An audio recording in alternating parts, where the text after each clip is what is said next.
अस्सलाम वालेकुम। बिस्मिल्लाहिर्रहमानिर्रहीम। इय्याका नअबुदु व इय्याका नस्तईन। Welcome to learn CS with Aftab. आज का जो हमारा टॉपिक है वो एक्चुअली है जी टाइप ऑफ एरर्स पे।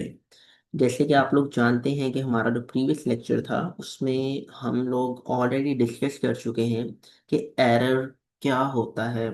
फिर हमने उसका एक अगला स्टेप भी डिस्कस किया था जिसमें हमने डिबगिंग के बारे में बात किया था, और उससे पहले जो है हम एक इन चीज़ों को डिस्कस कर चुके थे कि actually the basic structure of C क्या होता है।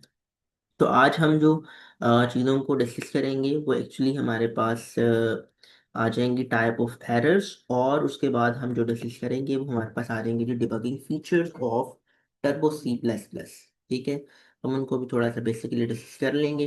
जो उसमें जो हिस्से में जो हमारे पास चीज़ें हैं वो इतनी कोई इंपॉर्टेंट नहीं है, उसमें थोड़ा डेफिनेशंस हैं और कुछ इंपॉर्टेंट पॉइंट्स हैं। वो वैसे भी आपको यहाँ पे हाईलाइटेड वर्जन में मिल जाएंगे, तो घबराए नहीं। मतलब घबराने की तो बिल्कुल भी ज़रूरत नहीं है, और स्टे फोकस्ड रहें। कोई मुश्किल नहीं है। बहुत सारे स्टूडेंट ऐसे हैं जिनके क्वेश्चंस ये होते हैं कि सर बहुत सारी चीज़ें जो हैं वो मुश्किल लग रही हैं। भाई कंप्यूटर बिल्कुल भी मुश्किल नहीं है, इसको अपने सर पे सवार नहीं करें और बस चीज़ों को साथ साथ समझते रहें। और जो हमने प्रीवियस लेक्चर्स के अंदर भी ये चीज़ें डिस्कस की थी कि आप इसको समझ के पढ़ेंगे तो आपको ये बिल्कुल भी मुश्किल नहीं लगेगा। और स्पेशली वो वाले स्टूडेंट्स जो अपने कैरियर को स्पेशली प्रोग्रामिंग डेवलपमेंट वगैरह के हवाले से प्रोसीड करना चाहते हैं, तो I would request you guys, please in basic चीज़ों के ऊपर थोड़ा सा फोकस रखें, आपको आगे जाके काम करने में मुश्किल नहीं होगी। तो आज का लेक्चर स्टार्ट करते हैं जी, टाइप ऑफ एरर्स, जिसमें हमारे पास सबसे पहले आता है सिंटैक्स एरर। भाई सिंटैक्स एरर हमें देखना है कि क्या होता है। A type of error that occurs when an invalid statement is written in the program। भाई invalid statement से क्या मुराद है? भाई invalid statement से मुराद ये है कि आप जब syntax को फॉलो नहीं करते, रूल्स को फॉलो नहीं करते, तो syntax एक्चुअली है क्या? भाई syntax is a collection of rules for writing programs in any language। कोई भी जुबान उठा लो भाई, हर जुबान का एक सिंटेक्स है, एक तरीका है, एक सीक्वेंस है। ठीक है, आप उसको कैसे बोलोगे। यार आप प्रोग्रामिंग लैंग्वेजेस को छोड़ो, आप देखो हम उर्दू में बात करते हैं, हम हिंदी में बात करते हैं, हम इंग्लिश में बात करते हैं, फ्रेंच में करते हैं, डच में करते हैं, उसके अलावा पंजाबी है, सराइकी है, कितनी जुबानें हैं। हर एक जुबान का एक सिंटेक्स है मेरे भाई, लिखने का तरीका है। ठीक है, हर एक जुबान को पढ़ने का तरीका है। ठीक है, तो इसी तरह से प्रोग्रामिंग लैंग्वेजेस भी हैं, उनकी भी अपने सिंटेक्स हैं। तो सिंटेक्स क्या है? कलेक्शन ऑफ रूल्स है। किस चीज के लिए? कोई भी प्रोग्राम को लिखने के लिए। ठीक है, अब हमने ये बात पहले भी डिस्कस किया था कि जो रूल्स होते हैं वो क्या है? तरीकाकार है। ठीक है, उन रूल्स को आप फॉलो करते हो तो आप एग्जैक्ट अपनी लोकेशन पे पहुंच जाते हो। ठीक है, तो एरर जो है वो आपकी स्टेटमेंट को इनवैलिड तब बनाता है जब आप उन रूल्स को फॉलो नहीं करते, उसको सिंटैक्स को फॉलो नहीं करते। कंपाइलर जो होता है, जो कंपाइलर क्या है वो भी हमने पहले डिस्कस किया है, थोड़ा सा हाईलाइट करूंगा यहाँ पे। कंपाइलर आपके सोर्स कोड को ऑब्जेक्ट कोड में लेके जाता है ताकि कंप्यूटर उसको समझ सके और उसके मुताबिक काम कर सके। ठीक है, अच्छा, program containing syntax error can not be compiled successfully, ये तो भाई पढ़ी लिखी बात है। इसमें तो मैंने पहले एक बात कही थी कि कंपाइलर ने एरर डिटेक्ट कर लिया, अब आप 21 तोपों की सलामी भी दे दो ना उसको तो नहीं चलेगा। भाई वो कहता है कि इन एरर्स को डिबग करो तो चलूंगा, इसके अलावा नहीं चल सकता मैं। ठीक है, तो भाई एरर्स जो हैं उनको जब तक आप क्लियर नहीं करोगे वो नहीं काम करेगा। इसलिए सिंटैक्स एरर्स जो हैं उनको लाजमी तौर पर करेक्ट आपको करना पड़ेगा। अच्छा जी, अब जो कह लें कि नॉर्मली जो कॉजेस होते हैं, वजूहात होते हैं किसकी? सिंटैक्स एरर्स की। सॉरी, मैंने यहाँ पे एरर्स की स्पेलिंग है वो मिस्टेकनली गलत लिख दी है। एनी हाउ, मेन पर्पस आपको समझा देता हूँ। The statement terminator is missing at the end of the statement.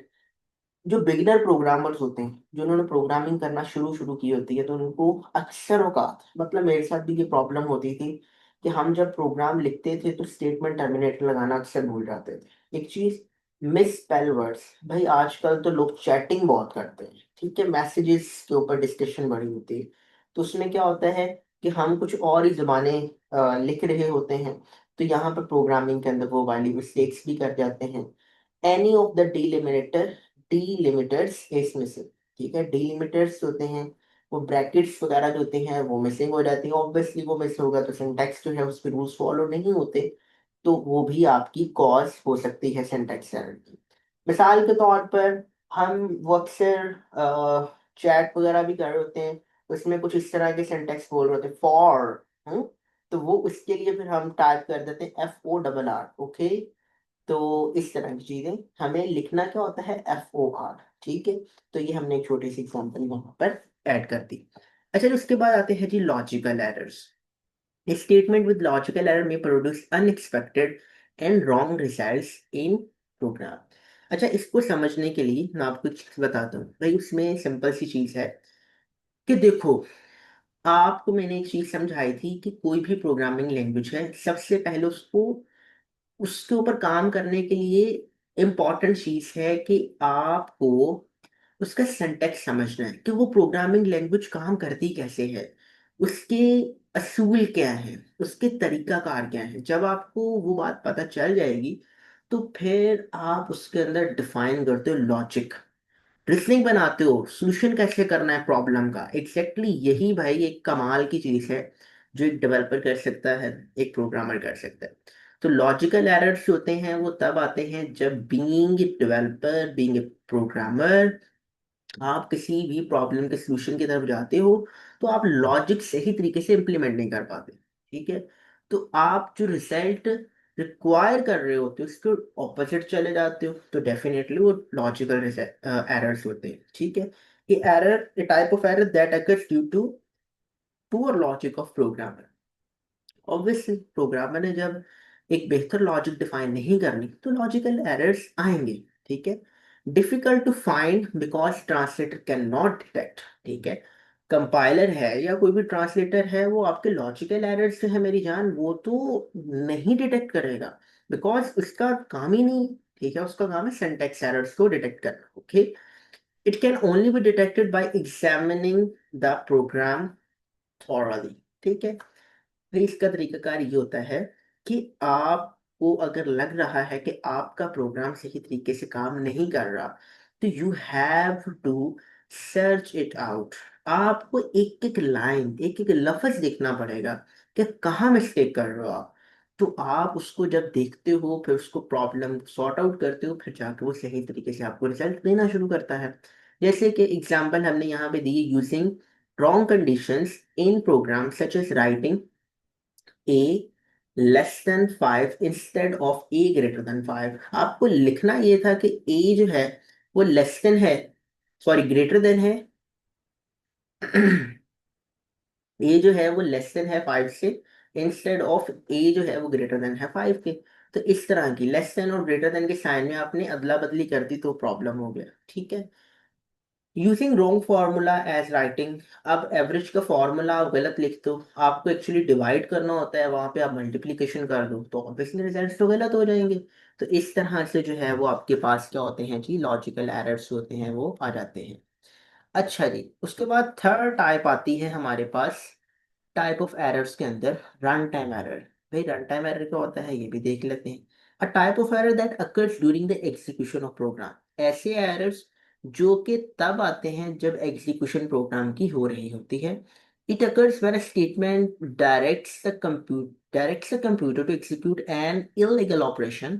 ठीक है, अब क्या होता है कि कंप्यूटर को डायरेक्ट क्या करवाया जाता है, एक इलीगल ऑपरेशन करवाया जाता है। अब वो किस तरह करवाया जाता है वो हम थोड़ा सा एग्जांपल के जरिए समझेंगे।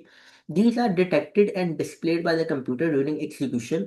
और ये वो वाले एरर्स होते हैं जो डिटेक्ट भी किए जाते हैं और इनका बताया भी जाता है कि भाई साहब, ओ भाई उठो उठो उठो, ये एरर आ रहा है। ठीक है, सोए नहीं रहना। ठीक है, वो जिसमें कहते हैं ना, जागते रहना सैटरते ना रहना। ठीक है, उसके बाद आता है कि हमारे पास normally occur due to the wrong input from the user. अब आप आपको वो आपने एक स्टैंडर्ड लाइब्रेरी का फंक्शन पढ़ा था, स्कैनफ, ठीक है। तो प्रोग्राम के अंदर एक चीज आपको इनपुट करनी है। अब वहां पे जो इनपुट करनी है वो आप अगर गलत कर दोगे तो डेफिनेट बात है कि रिजल्ट्स भी गलत आ जाएंगे। तो वो कुछ एरर्स होते हैं वो आपके आना शुरू हो जाते हैं, तो एक्चुअली आपके रन टाइम एरर्स होते हैं। Computer stop executing the program and displays error message if a run time error occurs. तो कंप्यूटर क्या होता है, वो अपने हाथ खड़े कर देता है, ठीक है, हैंड्स अप, और अपनी वर्किंग छोड़ देता है और एरर मैसेज दे देता है अगर रन टाइम एरर आ जाए, ठीक है जी। मिसाल के तौर पर डिवाइडिंग नंबर बाय जीरो, ठीक है। आप जीरो के साथ एक नंबर को डिवाइड कर दो, ठीक है। यूजर में enter wrong type of data, आपको एंटर करना था अल्फाबेटिक, आप न्यूमेरिकल वैल्यूज एंटर कर रहे हैं, तो एरर आ रहा है। User may ask the program to open a file does not exist, या यूजर इस तरह का कोई काम कर दे जिसके अंदर एक फाइल एग्जिस्ट ही नहीं करती, उसके बारे में वो कह रहा है भाई खोलो इस फाइल को, खोलो खोलो खोलो, तो वो कैसे खोलेगा भाई, फाइल ही नहीं एग्जिस्ट करती। तो इस तरह के जो एरर्स होते हैं वो आपके एक्चुअली रन टाइम एरर्स कहलाते हैं, ठीक है। अब मोस्ट डिफिकल्ट एरर क्या होता है, भाई सीधी सी बात है, जो मोस्ट डिफिकल्ट एरर है वो है लॉजिकल एरर, ठीक है। क्योंकि कंपाइलर उस एरर को डिटेक्ट नहीं कर पाता, ठीक है। आपका प्रोग्राम जो होता है वो प्रॉपरली काम करता है, क्रैश नहीं करता। User need to review the whole program, ठीक है। उस एरर को ठीक करने के लिए, उस लॉजिकल एरर को बाहर निकालने के लिए, दुरुस्त करने के लिए यूजर को क्या चाहिए होता है कि वो पूरा प्रोग्राम देखे और फिर जाके सॉर्ट आउट करे कि ओहो ये मसला था, ठीक है। उसके बाद फिर हमारे पास आता है जी, it may take a lot of time for detecting logical error. Obvious बात है भाई, आपने इतना लंबा कोड लिखा है, अब आपके रिजल्ट्स ठीक नहीं आ रहे, तो जितना लंबा लिखा होगा ना भाई साहब, जितने शौक से आपने, ठीक है, वो पूरे का पूरा देखना पड़ेगा। तो जब आप पूरा देखेंगे तो obviously it will take lot of time, ठीक है। तो इसलिए ये प्रॉब्लम्स होते हैं वो आते हैं, और ये मोस्ट डिफिकल्ट एरर जो होता है वो आपका लॉजिकल एरर होता है। और इससे रेलेवेंट जो है आपके पास शॉर्ट क्वेश्चंस भी आते हैं, ठीक है। अच्छा जी, उसके बाद हमारे पास जो टॉपिक आता है वो आता है जी सबसे पहले कि प्रोग्रामिंग के लिए जो चीज़ें हमारे पास हैं वो अप्रोचेस हैं। कौन कौन सी अप्रोचेस हमारे पास होती हैं किस चीज़ के लिए जी, प्रोग्रामिंग लैंग्वेज के अंदर। अच्छा जी, अब वो देख लेते हैं कौन कौन सी अप्रोचेस होती हैं। एक्चुअली दो तरह की अप्रोचेस होती हैं। एक तो होती है जी स्ट्रक्चर्ड अप्रोच, यानी कि स्ट्रक्चर्ड प्रोग्रामिंग लैंग्वेज, और दूसरी हमारे पास आती है जी अनस्ट्रक्चर्ड प्रोग्रामिंग लैंग्वेज, ठीक है। अब जो स्ट्रक्चर्ड प्रोग्रामिंग होती है हम पहले अ, उसको बाद में डिस्कस करेंगे, और जो अनस्ट्रक्चर्ड प्रोग्रामिंग है उसको हम पहले डिस्कस करेंगे। अच्छा जी, अब जो हमारे पास होती है ना जी अनस्ट्रक्चर्ड प्रोग्रामिंग, हमने एक छोटी सी एग्जांपल ली है। अब हमने प्रोग्राम की बेसिक स्ट्रक्चर भी पढ़ा है, तो हमने यहाँ पे एक छोटी सी वो बनाई है पिक्चर। इसके अंदर हमने कहा कि ये एक मेन हमारा फंक्शन है, और उसके अंदर हमने सारा कुछ डाल दिया, ठीक है। जिग जैग करके हमने सारा कुछ ऊपर नीचे करके डाल दिया, और लो जी बन गया आपका प्रोग्राम, ठीक है। अब पॉइंट क्या है भाई, इसके अंदर होता ये है कि जो आपकी अनस्ट्रक्चर्ड प्रोग्रामिंग होती है, जितना भी आप लॉजिक बयान करते हो वो आपने एक सिंगल मॉड्यूल या फिर आप कह लें कि एक ही फंक्शन में हर चीज डाल दी। कोई तरतीब नहीं है, पता ही नहीं लग रहा सर क्या है पाँव क्या है, ठीक है। तो इसमें क्या होता है, पहली चीज तो ये है एरर प्रोन है, ठीक है। मतलब एरर आ जाता है तो ऑब्वियसली उसको फाइंड आउट करना बड़ा मुश्किल हो जाएगा, और डिफिकल्ट टू अंडरस्टैंड। अब बंदा तो सबसे पहले कोई प्रॉब्लम आ रहा था तो ये देखता है कि भाई इतना लंबा प्रोग्राम, ना कोई सर नजर आ रहा है ना पाँव नजर आ रहा है, अब शुरू किधर से किया जाए, ठीक है। क्यों, क्योंकि स्ट्रक्चर्ड ही नहीं है, अनस्ट्रक्चर्ड, पता ही नहीं चल रहा किस चीज का। तो उसको समझना मुश्किल हो जाता है, difficult to modify and debug. मेरे भाई जब आपको समझ ही नहीं आ रहा तो मॉडिफाई करना तो डेफिनेटली बात है कि आपके लिए उसको मुश्किल हो जाएगा, और डिबग करना तो ऑब्वियसली फिर और ही मुश्किल हो जाएगा। तो उसके बाद फिर हमारे पास जो चीज़ आती है वो आ जाती है जी स्ट्रक्चर्ड प्रोग्रामिंग, ठीक है जी। अच्छा, ये साइड पे हमने एक छोटी सी एग्जांपल दी है ब्लॉक्स की गेम। अगर आपने नहीं खेली तो मेरे ख्याल से आपको जरूर खेलनी चाहिए। चाय के टेबल पे या कॉफी साथ रखें और इसको लाजमी तौर पर खेलें, बड़ी इंटरेस्टिंग गेम है भाई। अच्छा जी, स्ट्रक्चर्ड प्रोग्रामिंग। भाई स्ट्रक्चर्ड प्रोग्रामिंग के अंदर क्या होता है, स्ट्रक्चर्ड प्रोग्रामिंग के अंदर जितनी भी आपकी लॉजिक होती है उसको डिवाइड किया जाता है छोटे छोटे मॉड्यूल्स के अंदर।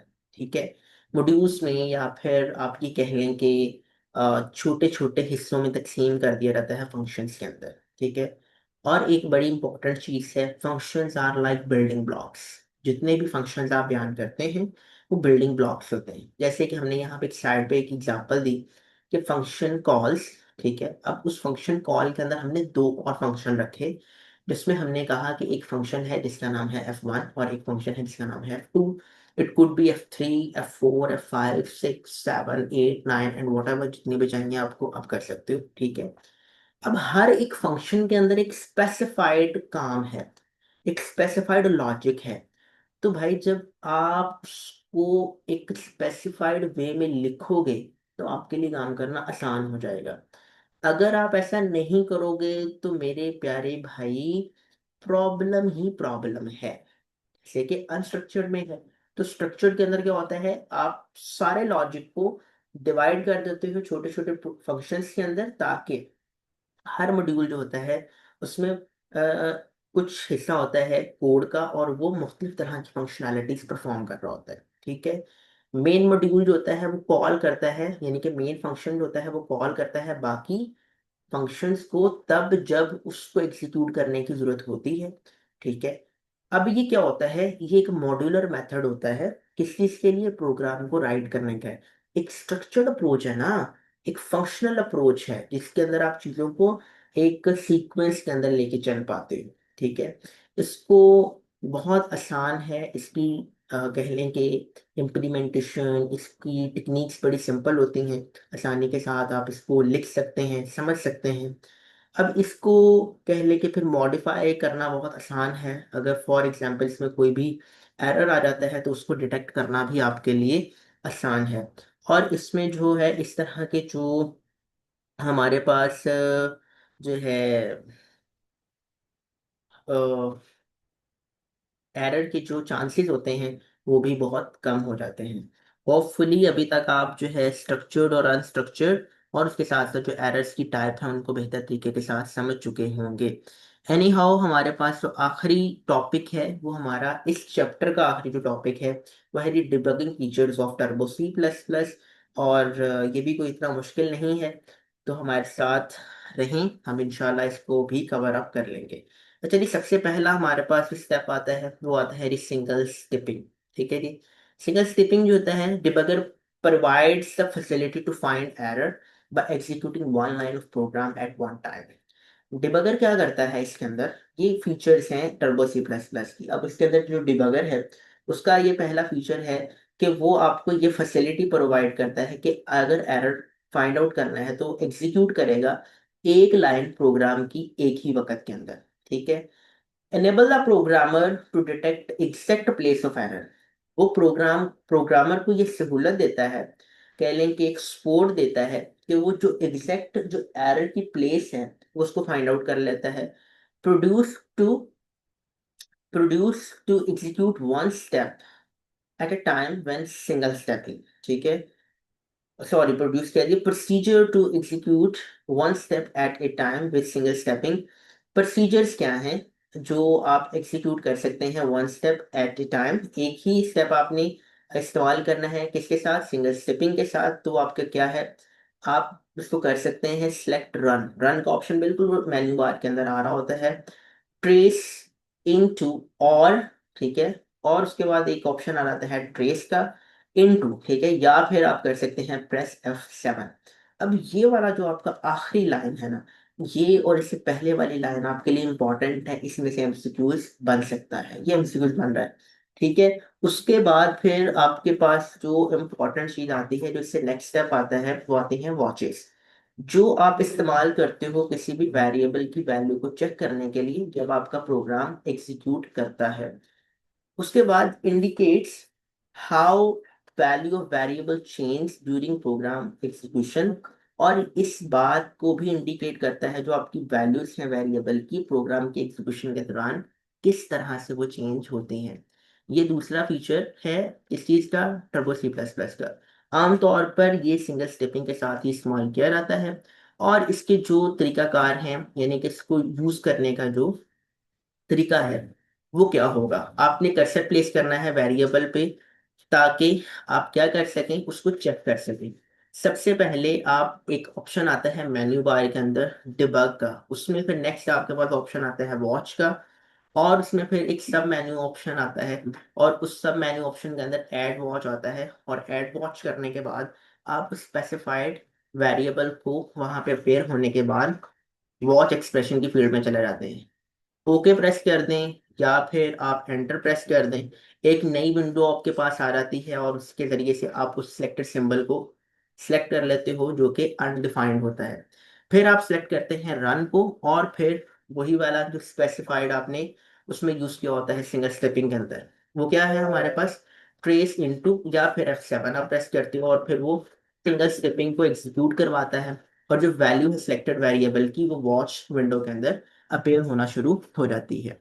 अच्छा जी, उसके बाद आखिरी दो पॉइंट जो हमारे पास रह जाते हैं वो हैं जी एक ब्रेक पॉइंट और एवेल्युएट मॉडिफाई विंडो। अच्छा जी, ब्रेक पॉइंट क्या होता है? ब्रेक पॉइंट को आप इस्तेमाल करते हो मार्क के पार्ट ऑफ अ प्रोग्राम, जहां पर प्रोग्राम एग्जीक्यूशन होती है वो रुक जाती है। प्रोग्राम एग्जीक्यूट करता है सारी स्टेटमेंट को तब तक जब तक ब्रेक पॉइंट नहीं आता, और वहां पे आके वो रुक जाता है। यूजर चेक करता है कि जो वैल्यूज उसने वेरिएबल की दी होती हैं उस पॉइंट तक, वॉच विंडो तक, और सिंगल स्टेपिंग से आगे जितने भी हिस्से प्रोग्राम के रह जाते हैं, आप वहां पे कर्सर लेके जाते हो उस लाइन पे, और ब्रेक पॉइंट जो होता है वहां पे इंसर्ट कर दिया जाता है। तरीकाकार सिंपल वही है। डबल मेन मेन्यू से जाना है आपने, टोगल ब्रेक पॉइंट, और press control F8। Third MCQ आपका आ गया। जो आपके पास आता है ब्रेक पॉइंट वो इंसर्ट किया जाता है, और लाइन जो होती है वो हाईलाइट कर देता है कि भाई साहब यहाँ पर ब्रेक पॉइंट जो है इंसर्ट करना है, जो भी आपका हाईलाइटेड पॉइंट होता है। आखिरी पॉइंट होता है वैल्यूएशन का, या फिर आप ये कह लें कि मॉडिफाई विंडो का। Use to change the value of a variable, और वहाँ पे आप वेरिएबल की जो वैल्यू है वो चेंज कर सकते हैं प्रोग्राम की एग्जीक्यूशन के दौरान। और इसको आप इस्तेमाल कर सकते हैं अगर यूजर जो है वो सिंगल स्टेपिंग इस्तेमाल करता है प्रोग्राम के अंदर, और चाहते हैं कि उसकी वैरी उस खास वेरिएबल की जो वैल्यू है वो चेंज करना चाहते हैं। इसका तरीकाकार होता है कि डिबग, वो जो मेन मेन्यू वाला ऑप्शन है, एवेल्युएट या फिर मॉडिफाई का ऑप्शन है, एक न्यू विंडो ओपन हो जाएगी किसके अंदर, थ्री फील्ड के अंदर। क्या होगा, आप एंटर करोगे वेरिएबल का नेम जिसकी वैल्यू का मॉडिफाई करना चाहते हो, कहाँ पर, एक्सप्रेशन फील्ड के अंदर। Enter the new value for the variable in the new value, और उसकी जो नई वैल्यू आप लेके आना चाहते हो उसको एंटर करोगे, और उसके बाद क्या करोगे, एंटर द न्यू वैल्यू। उसके बाद आपके पास आएगा the value of the third field result will also change automatically, और वहां पे आपकी जो वैल्यू होगी वो चेंज हो जाएगी। तो ये हमारा आज का लेक्चर था, जिसके अंदर हमने किया कवर सबसे पहले टाइप ऑफ एरर्स, और उसके बाद हमने किया जी अप्रोचेस प्रोग्रामिंग, यानी कि स्ट्रक्चर्ड और अनस्ट्रक्चर्ड प्रोग्रामिंग। और उसके बाद जो चीज़ हमने लास्ट में कवर की वो थी हमारे पास debugging features of Turbo C++। तो होपफुली आपको सारी चीज़ें समझ में आ चुकी होंगी, और अगर आपका कोई भी क्वेश्चन है तो कमेंट करें, और इस नंबर के ऊपर रब्ता भी कर सकते हैं। Thank you so much. अल्लाह हाफिज़।